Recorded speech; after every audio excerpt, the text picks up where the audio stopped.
આજરોજ જે અમારું પ્રથમપુરા ખાડી ગામ છે ત્યાં જે અમારું બાજે મહાદેવ મંદિર આવેલું છે એની બાજુમાં એક ચુનારા ફળિયું આવ્યું છે।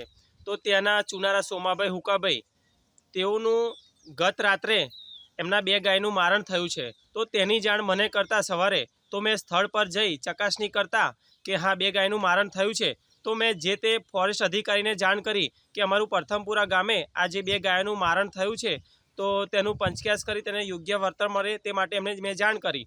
તો જે ફોરેસ્ટના અધિકારી છે તે સ્થળ ઉપર આવી તેનું ચકાસણી કરી તેનો પંચક્યાસ કર્યો કે ભાઈ આ જે મારણ થયું એ શેનાથી થયું છે કે જંગલી પશુ દ્વારા થયું છે, તો એ શું છે અને શેનાથી થયું તો તેનું એમને ખબર પડે કે આ આનાથી થયું છે। તો એનો પંચક્યાસ કરી અને જે અમારા સોમાભાઈ હુકાભાઈ ચુનારા છે એમને યોગ્ય વળતર મળે।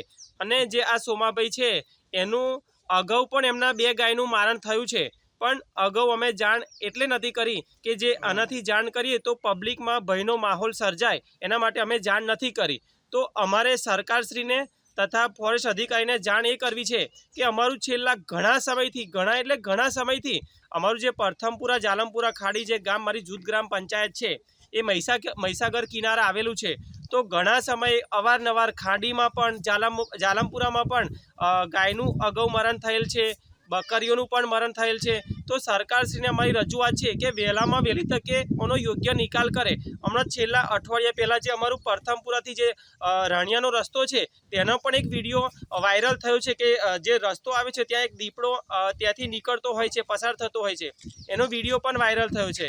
તો અમારે ફરીવાર સરકારશ્રીને એવી રજૂઆત કરવી છે કે જે અમારા ખેડૂતો છે વારંવાર તેઓ લોકોને ખેતરે જવાનું હોય છે, તો એમના ભયના લીધે તે લોકો બિચારા રાત્રે ખેતરે પણ જઈ શકતા નથી અને ખેતરે હોય તો એ લોકો ઘરે આવી શકતા નથી। તો સરકારશ્રીને અને ફોરેસ્ટ અધિકારીને મારી રજૂઆત છે કે વહેલામાં વહેલી તકે જે આ જંગલી પશુઓ છે તેનું રેસ્ક્યુ કરવામાં આવે, જેથી કરીને મારી જે જૂથ ગ્રામ પંચાયતના લોકો છે તે લોકોને શાંતિથી નિરાંત અનુભવાય। હું રબારી અનિલભાઈ હરિભાઈ સરપંચ શ્રી પ્રથમપુરા ખાડી જૂથ ગ્રામ પંચાયત।